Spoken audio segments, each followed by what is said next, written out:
Recent shooting in Waco. 5 biker gangs apparently in a huge war over one another. Apparently they came to this place called Twin Peaks, the restaurant in Waco, Texas, to get along. They were trying to do a peace summit.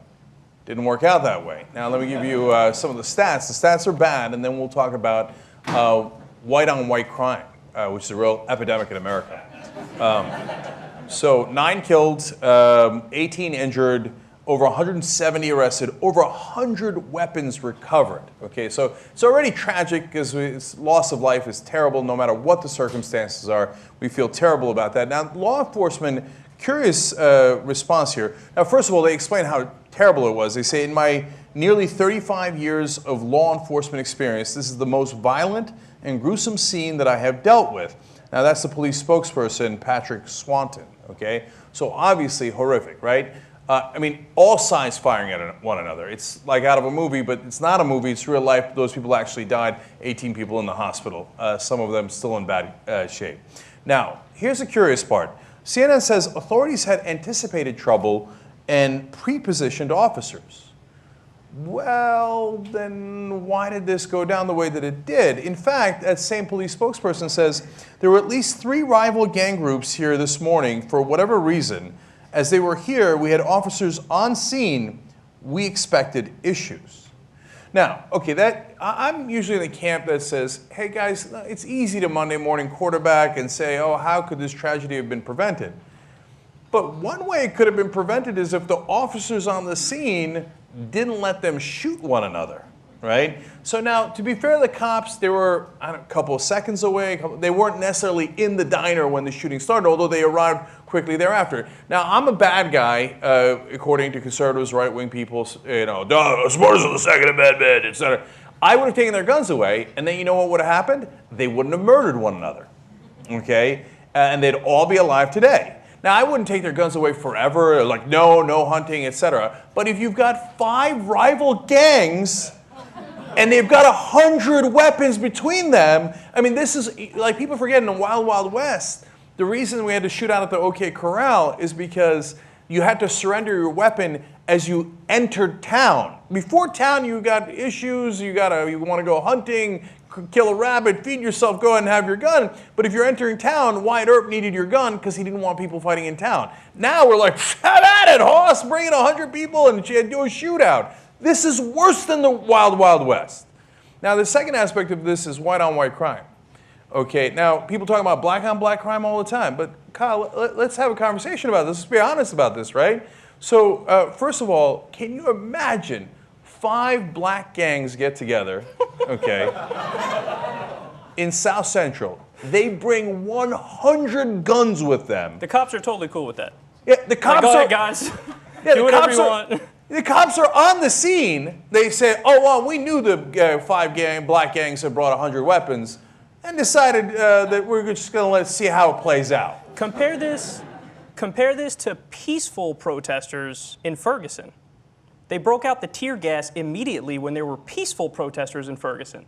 Here, these guys already show up with guns, and the cops are like, let's see where this goes. It may end up somewhere good. Yeah.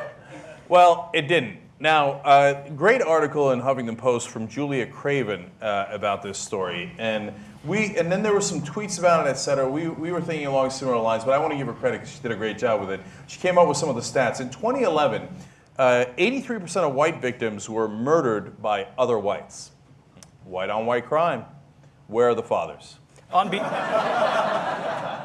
Let me just say, Cenk, on behalf of all moderate white people, I would like to apologize for the extremist white people. I know that every time a Muslim does something wrong or a black person does something wrong, you can just generalize about the entire group.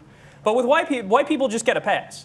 If a white person does something wrong, everybody understands that that person is an individual. And to generalize about everybody else in the white community would be ridiculous. It's just that we don't offer that same mindset to black people and to Muslims and to other minority groups.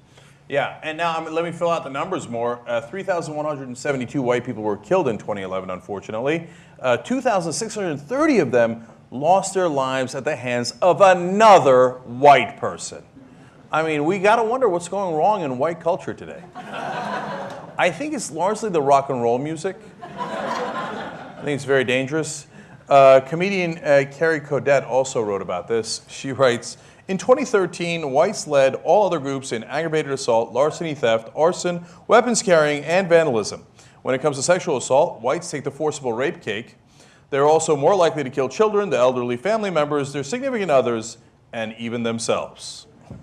And she went on to say, so why is white-on-white crime so prevalent, one may ask? Is it the music they listen to?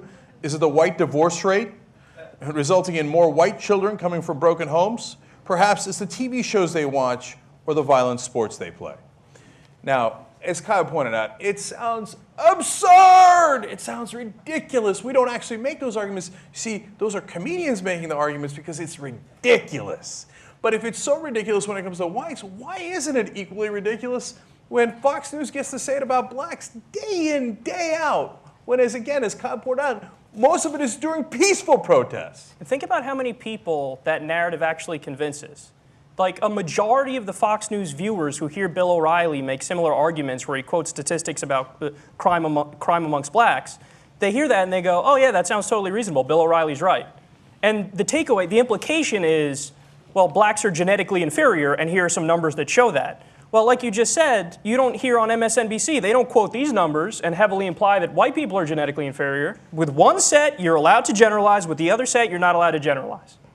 Yeah, I mean, look, we've got a national conversation about whether Trayvon Martin was a thug when he's the one that got shot in the chest. Correct. He was the victim, and then because he was wearing a hoodie, they called him the thug.